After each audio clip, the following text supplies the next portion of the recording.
Welcome to the Mormon Medium Podcast, where we'll talk about spirituality, the paranormal, religion, and my journey in becoming a Mormon medium. I'm Nanette Ride. Thanks for listening. Now let's go have some fun. Don't be afraid.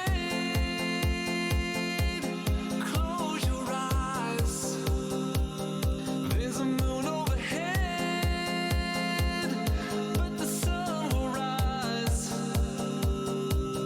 Blood on our lips, such a poisonous bite.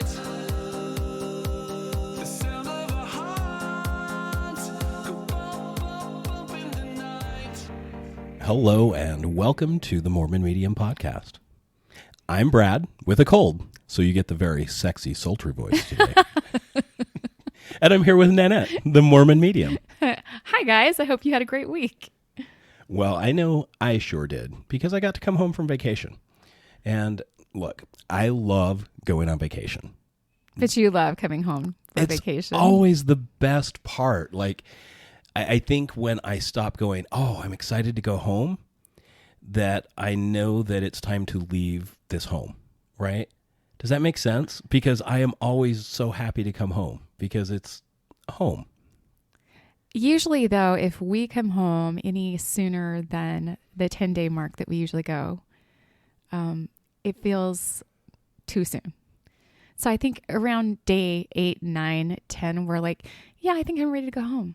And by the time day 10 hits, we're like, yeah, I need to be home. So it feels so good to get home. But we had a great time with some friends. We went to Hawaii. Oh my gosh, it was amazing. So some incredible friends who are actually good neighbors across the street. We have the best neighbors, We and totally do. they're amazing friends. We had a great time, and we got to do a lot of things. We shared a lot of really great moments too. So We walked and walked and walked like pioneer children. pioneer children We did sing as we walked as well. sing as they walk. We might not have sang well, but Hey, none of us sing well, but it's great. we made a show of it, didn't we? We had fun. And that's a story for another day. Oh my gosh. You know, today I think we wanted to talk about spiritual promptings. So what's a prompting, Brad? What's a spiritual prompting? My God, Promptings I is feel kind like of I'm like in- a Mormon term, right? I feel like I'm in primary getting asked by the teacher, Bradley, what's a prompting? Bradley. Lord, don't call on me. That's why I sit in the back row. Your answer is always Jesus. It is like 9 out of 10 times when they say, what did we talk about last week? It's Jesus. But recently it's more like Joseph Smith. Right. It's true. Right. But that's another conversation for another day. We could go into deep, dark rabbit holes on that one. Spiritual promptings to me is literally that feeling you get when you know you have to do something. Like not like, I have this in my calendar, I have to do it. But, I need to reach out to my good friend. I need to talk to someone. I need to sit down and breathe for a few minutes. There are those things that you just get that sixth sense about. So your claircognizance. Yes, that would be it. There you go. Thank you for bringing back a lesson from like It's one of 40 your weeks. Clairs. Yeah, from like 40 weeks ago we talked 40 about weeks that. ago. Can you believe that? We've been What? doing this podcast for like 43 weeks. I feel so old. It's amazing. Thank you to all of you that are taking the time to listen to us. We so appreciate it and we love you. Oh, we totally do. It's been amazing. Yeah, just it's always humbling. So thank you, thank you, thank you. We love you guys, and we're so grateful for each of you. So a prompting is a knowing that you're supposed to do something. Could a prompting also include being told that you need to do something by a spirit or by a spirit guide, maybe? I think so. I think that there's a lot of room for that. I mean, obviously, we all have our teams, and that's a Nanism, right? We've all learned that Nan has certain terms that she likes to use, and one of her favorite terms is, I asked my team. And when she refers to her team, she's talking about... My spirit guides, angels, and ancestors. Yes. And each of us have a team like that, but those are my team, and I know each of them. Yeah. So I think that absolutely our team can give us those promptings and help us know the best route for whatever it is we're trying to do. It's true. Like the prompting when we signed up for a deep sea fishing trip in Hawaii before we were going into Hawaii, and I told you something was going to go wrong. Yeah, you and did. we weren't going to go. And I'm like, no, we're going to go. This is going to I'm be like, the best part of the no. whole trip. We're going to go. Something feels so wrong. Something's wrong right in my gut. I can tell you something's going to go wrong. We're not going to do this. And lo and behold, we did not go. We did not go. Our friend got sick. He got super dehydrated the day before while we were swimming and snorkeling with all kinds of amazing fish and coral, but he just was not up for... Deep sea fishing. No, day on a boat would not have gone well. So we rescheduled with a whole different captain, but we did not go with that original captain. And then that feeling went away. Yeah, as soon as we rebooked, Nan's like, Brad, I don't have that same weird feeling anymore. I was like, all right, good. We can go. So that's a prompting, right? Yeah, I think so. Okay. I think totally is. All right. I think there are others that are even more in depth. For example, you had another situation where your dad came to you, right? Yeah. I've been having some weird stuff happen lately. Are though. you okay talking about that? Yeah. Yeah. So my dad, he's been dead for 23 years. And I am a daddy's girl. I'm the only daughter and I'm the oldest. So I took his death really hard. Surprisingly, over the years, he's only come to me one other time. And it was a message to me to let me know that my mom wasn't doing well and that I needed to send her white daisies. And I was like, okay, that's really weird. I don't know why I would send my mom white daisies. Right, because daisies are like, here's your death flower. Daisies are popping up on your grave. Yeah. No, I didn't even think of that. I was just like, I didn't know that that was a thing, but I also kind of just blew it off and was like, I'll call my mom tomorrow or whatever. But he stood by my bed and was like, I'm not leaving until you order the daisies. And I'm like, oh my gosh. Okay, fine. So I ordered the daisies, sent them to my mom the next day, and then I gave my mom a call. And unbeknownst to me, she had been really sick for she was on her 4th day. And then the flowers came, and she told me that my dad had always, they were really poor when they started to date. And so he would pick white daisies in the front yard and take them to her. That's so awesome. Yeah. So it became kind of their flower. So she knew, she called it, she said, my Dougie sent me daisies. And I was like, he actually did. I know I sent them, but Dad told me to send them because you were sick and he wanted you to know. So anyways, so my dad popped in. That's the only other time he's shown up. So he literally popped in front of my face. Was going through a door and all of a sudden he was there. I saw him and I felt him and I could smell him. And then all of a sudden he was gone. And I was like, okay, that was weird. I've not ever had that happen before, especially, usually I have them stick around a little while, but I was like, well, the last time he showed up, something was wrong. So something's got to be wrong with the family. So I got a hold of everybody in my family and everybody's like, no, everything's good. Everything's good. And then, well, and I think we've talked about that before when, you get that little tug and you're like, okay, something's up. And we will go through the list of all the kids and be like, all right, let's get in touch with everyone. Make sure everything's okay. Yes, definitely. And at the time that I had asked everyone in my family what was up, they all thought everything was fine. But I just found out that just a few minutes after I had asked one of my family members if everything was okay, he found out that something was very wrong in their family and he got some bad news. And I was like, that makes so much sense. So he was like, yep, Dad was right. And it just, I had kind of asked too early, I guess, too soon, but it still let him know that our dad was thinking of him and was there. Which is so important. Super comforting. Yeah.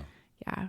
So if you get those gut feelings or you get, kind of that whisper in your ear that you need to do something, reach out to someone, send some flowers, make a phone call, stop at somebody's house and visit, listen, because it's always for a reason. Spirit never intervenes or gives messages unless it's for a reason. So really, really listen, guys. There's so much anxiety and so much hate and fear in the world right now. And we really need each other and we really need the other side to kind of give us those pointers. So be open to those, really open your hearts and listen. Yeah, it's super important. I think I've talked about my experience before where I was prompted to go and visit my good friend over and over and over again. And there was always something, whether it was the kids' school or whether I had something going on after work or I was just too tired. And he ended up passing away before I got to see him or say goodbye. And that was really hard for me. And since then, I've been really good. You are really good about following listening. Those. Yeah. And before we went on vacation, I had such a strong feeling. I'm like, I've got to call Grandma. So I called Grandma D, and gosh, we had a great conversation. I sat in the backyard and just talked to her for close to an hour. You know, things have been getting rough for her. She's 91 years old, and up until just a couple of years ago, she still mowed her own lawn and took care of her yard and gardened. And, you know, things have been pretty tough for her. But we had such a good conversation, and she told me how much she loved me and how much she cared for me, and how important I was to her. And she just passed away this last Sunday. But I was blessed to be able to have that conversation with her before she left, and she was so lucid and so with it when we talked, which was also very unusual because she's been having a lot of memory loss, right? Yeah, it's so important to listen. Well, and additionally, her twin sister, while we were in Hawaii, her twin sister had passed away less than a week before she passed away. Yeah, So they passed away less than a week apart. Her twin passed away on Saturday, and the following Sunday, Grandma passed away. Yeah. You got to listen to those promptings. They're such tender mercies, you know? Yeah. Well, and now I'm crying. I'll compose myself and we can talk on. Wow, I should have saved that one for later. That's okay.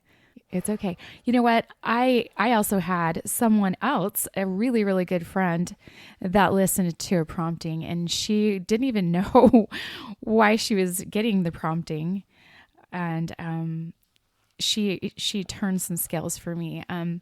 So I don't know if any of you paid attention to any of the General Conference talks, but apparently... You might want to explain what General Conference is, because we have a lot of listeners who don't know. In the Church of Jesus Christ of Latter-day Saints... the Mormons. The Mormons, they have, every 6 months, they have a General Conference where leaders of the church will talk to the world, and they televise it, so they broadcast it, and there'll be messages for days, for a whole Saturday and a Sunday, to everyone.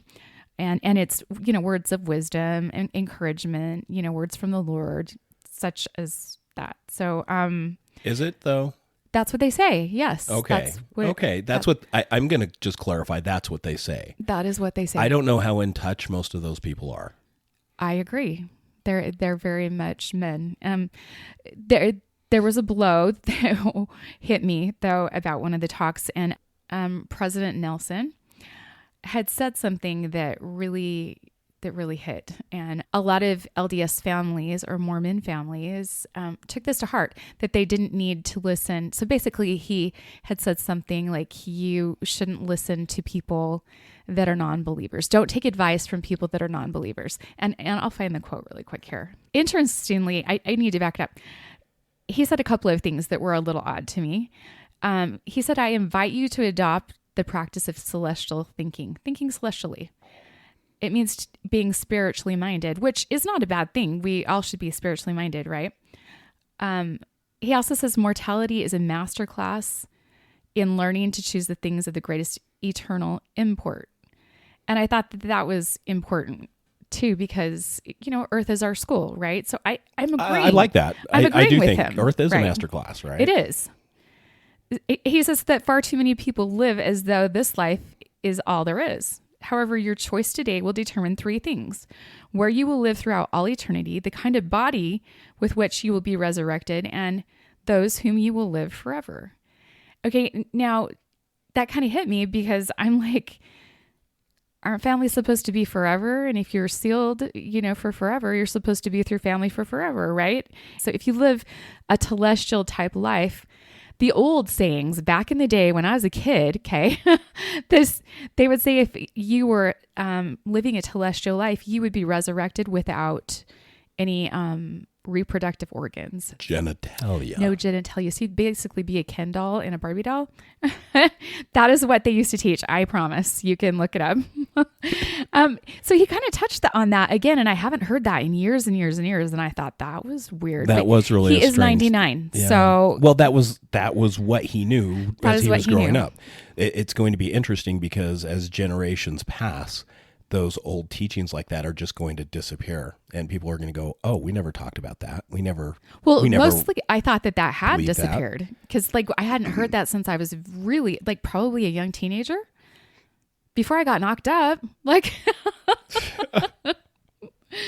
but the part that bothered me, because I already have been told that what I do is not right, that it's not light, it's evil, all these things, even though people don't talk to me about it. And I'm talking about family members that don't approve of what I do, but they don't understand what I do. Well, they don't understand because they've not been able to talk to you about it, because they don't dare talk to you because they're afraid that their personal faith in their religion will be shaken. Exactly. It's such a paradigm that is so hard, because just because I don't believe in the church anymore doesn't mean that I'm going to force anyone else to believe the way I believe. My journey is my journey, and their journey is their journey. And there has to be respect, right? And all of us need to give each other grace, because we're all on a journey and we're all learning, and we should learn and we should ask questions. And to shun each other or to judge each other is just not cool. It's not Christ-like. It's not God-like. It's true. I probably need to be a little more It's patient. douchey. A little more patient with their leadership, but sometimes they say things that just irk. I know. And now I'm getting all worked up after I had such an emotional response earlier. So the quote you're looking for, Nan, is, "Never take counsel from those who do not believe. Seek guidance from voices you can trust." From prophets, seers, and revelators. That can be taken so many ways, So basically, if your dad doesn't believe anymore in the same religion that you do, don't go to him and ask him for advice. This is your dad, this is your mom, this is your family members. Just because some 99-year-old dude that is not in touch, by the way, I'm just gonna say in my snarky little way, Quentin Cook even said, he's one of the apostles, he even said that there was no revelation when it came to the pandemic. What the shit is that? Like, if you're going to lead millions of people on this earth and not know about a pandemic and what you're supposed to do to help them, that is not, being in tune. I'm sorry talking to somebody that has to be in tune all the time to work with spirit. I call bullshit. Well, I think just saying bullshit. I think the difficult part of that is the way that it can split or potentially split families. So there are a lot of mixed faith families out there. And if they're told and they interpret it that they can't take counsel from someone who doesn't believe the same that they do, then it could really tear some relationships apart. And do I think that that's exactly what he meant? I don't think it is. At least I hope it isn't. But it sure came across that way, and I think it's easy to interpret it as being just that. If you don't believe like we do, we're not going to listen to you or ask your advice or opinion. And that does divide people, and that is like the last thing that should be happening. If families are forever, how is it that they can be divided so easily? That just does not ping right with my heart. That is just not cool. But anyways, I shed a whole bunch of tears over that. A whole bunch. A couple of days worth after a holiday, Yeah, it was bad. It was really tough because she's like, my kids are never going to talk to me again. Yeah. Because I have some kids that are still very LDS, and they already shun me. So, well, it's because you're a witch. That's right. Yep. Witch, you're a witch. Witch, you're a witch. Yeah. All the black magic and shit I do, right? That voodoo Whatever shit. That's our dog, by the way. You picked that up. It's just fear, and it's lack of communication, and it's sad. It's really sad, because families should reunite and should unite, especially families like ours where we've gone through a murder in our family. We should not be ripped apart like the church has actually done to our family. So it's super sad. And I cried lots of tears. But what I'm getting at is I have a really, really amazing girlfriend. And it's funny because Spirit puts us together in some of our darkest times. And she just called me out of the blue yesterday. And she said, I heard a song and I immediately thought of you. And I needed to call you and I needed to tell you about it. She said that she heard the song. You guys will have to look it up. It is from Danny Gokey. It's Gokey. And the song is Tell Your Heart to Beat Again. And I remember hearing this song soon after Corey was killed.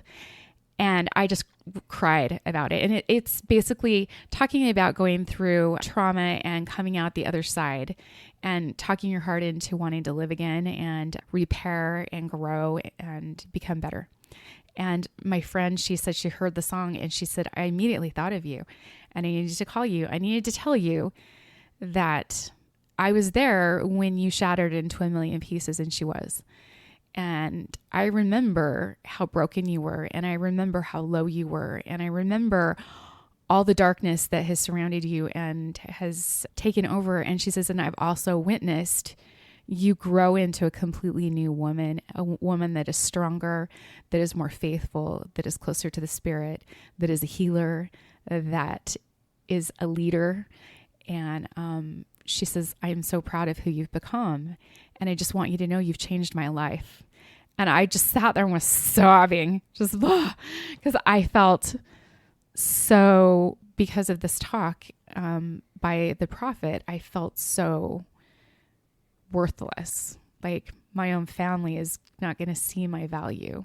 And I had been told by a family member that they didn't have time for me, that I had no value, and that I could believe the way that I wanted to, but that I needed to leave things alone. They just wanted to do their thing and leave me alone. So basically don't want anything to do with me. And I was just so sad because I love myself for the first time in my life. And here I have these amazing clients that I get to work with, and I get to work with Spirit every day. And it's so beautiful. And people that love me the very most are like, yeah, you have zero value. We want nothing to do with you. And I was just heartbroken. So my friend who called me, it's like she scooped me up, and she says, I had this really strong feeling I needed to call you and I didn't realize why. And she goes, now I know. So I'm super grateful. So shout out to Miss Kelly. Well, and what's amazing is, so Kelly is still a devout LDS member. LDS member. But she's open enough to go, you know what, Dan, I'm going to love you based on your merits, not based on whether you believe the same things that I do, which is really classy. Which is exactly how it should be, right? And that's how Spirit teaches. We're supposed to accept each other no matter where we're at in any stage of life. And there have been times where I've been there for Kelly and she's been there for me. And like I said, she's very LDS. We used to go to the temple together, but she doesn't love me any less because I'm no longer in the church. And she doesn't judge me. She doesn't look down on me. I'm very much her equal, and she loves me very much. And she also doesn't try to change me. She doesn't try to make me go back to church, and I'm not her project. It's just this unconditional, beautiful love. And people could really take a lesson from that. Well, and she definitely is a great example of someone who listened to those promptings, listened to that spiritual intuition, that Claire, watching that Cognizance. That Claire cognizance. Clear knowing that I need to do something. She did a great job with that, and, I'm super exemplified grateful. Yeah. Good friends are rare. Good friends are rare, and they're important to take care of and acknowledge. In fact, I have a very good friend who's got a birthday coming up this Saturday. He's going to be 50. 50? Yeah. Crazy. That is crazy. We've known each other since 6th grade. You've done some crazy stuff together with him, too. Yeah, we've gotten in trouble. We got arrested for stealing stop signs once. Mr. Cop, Mr. Police. To be fair, I did report that on my applications. So. That's awesome. Yeah. You are super honest. Oh my gosh. If nothing but that, yeah. You're honest and you have a golden heart. Reason why I'm with you. Thank you. You're hot and sexy. Woo! Oh boy. Here we go. I think it's time to draw a card. Let's draw a card. All right. Are you drawing for our audience or are you drawing for No, our podcast? What are you drawing for? I'm drawing for our audience, for our listeners. Awesome. And we're using the Murder of Crows deck today. Halloween time. They are black We've seen and lots white. of murders of crows lately. We actually have. There have literally been flocks of crows, which are called murders of crows, Yes. flying around our neighborhood. Yes. And I'm not talking 5 or 6. I'm talking 30. Yeah, it was really odd because you don't usually Really see weird. that here. No. So, but they've been flying around. So it's a good omen for this deck. And the card that I drew for all of you lovely listeners is the Knight of Pentacles. So this card has a knight sitting on top of a horse with a few crows flying around him. And really the object of this is to ignore those extraneous voices, those squawkers, those naysayers, that they don't really matter. You keep your path and you keep moving forward. And as a result of that dedication and that groundedness, you are going to be able to reap the path of success. And I think this is a good one for you too, Nan. You don't have to listen to the naysayers. You just keep your focus, keep moving, stay grounded, and reap the rewards. What a perfect card. I love that. You guys, thank you for joining us this week and for listening to us. We love you so much. We absolutely do. And if you would like to get a tarot reading from Nanette, you can do so by supporting the show through the Buy Me a Coffee app. There's a link in the show notes. Or just come support us. We want to start doing videos and things like that, but we need more support to be able to head that direction and start advertising and stuff. So help us grow. Tell your friends about us. Share the podcast. Give us a positive review. Please go leave reviews for us. Please, please, please. These are my prayer hands. And she's holding them together. But all of those things would make a huge difference for the podcast and help us grow so that we can actually throw up some video and you can see how goofy we look while we're recording these things. You can see us bawl. Some days, yes. And other Yes. days you'll see us laugh hysterically. And you might even see the bloopers because I don't want to edit a whole bunch of videos. Yeah, we're not editing that. No. Anyway, thank you so much, everyone, for listening. We sure appreciate you, and we'll see you On the other side of the veil. Stop.